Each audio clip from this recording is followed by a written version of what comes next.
In this chapter, we're going to look at handling exceptions. And exceptions are errors that occur in your program at runtime as opposed to compile time. You're quite familiar with compile time errors, where you type a built-in function name wrong, or leave out a semicolon, or make some sort of syntactical mistake. Those are compile time errors. Exceptions occur when something goes wrong in the more normal course of the program. The examples I'm going to show in this lesson are trying to divide by 0 and trying to access an array element that doesn't exist. In other words, you go beyond the bounds of the array.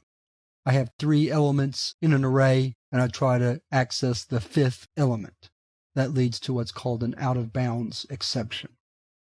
These exceptions will cause your program to crash unless you handle them using something called a try-catch statement. And that's what we're going to spend this chapter looking at, how to work with try-catch. But for now, I just want to demonstrate in this lesson a couple of examples of exceptions being thrown and what happens when they are thrown. So let's get started. We're going to call this program exceptions.java.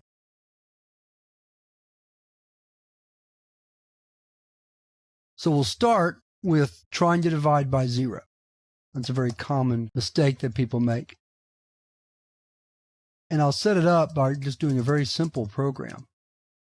2 variables, numer and denom. And then we'll try to print out, display, the result of dividing numerator by denominator. And watch what happens when we do that.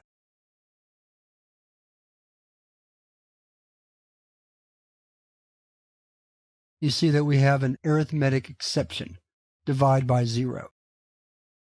So again, we compiled just fine. There was no problem with the compilation. The compiler doesn't recognize a 0 denominator as being an exception. It's the runtime system that catches this error or exception and causes our program to stop with an exception being thrown. That's the terminology that we use. An exception has been thrown. So divide by 0 is one example. Let's look at another example. We'll just comment out this code.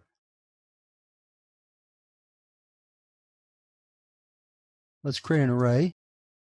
Make it a very simple one. 1, 2, 3. And then let's try to print num sub 5. Notice we're only going 0, 1, and 2. Those are the only elements that we have. So 2 is our last index position. So 5 is definitely beyond the end of the array. And again, watch what happens when we compile. No problem, but when we try to run, we get an exception. So those are 2 examples of how exceptions are thrown in Java. And now what I want to do is move on to the next lesson where we're going to look at how to handle these exceptions using something called a try-catch statement.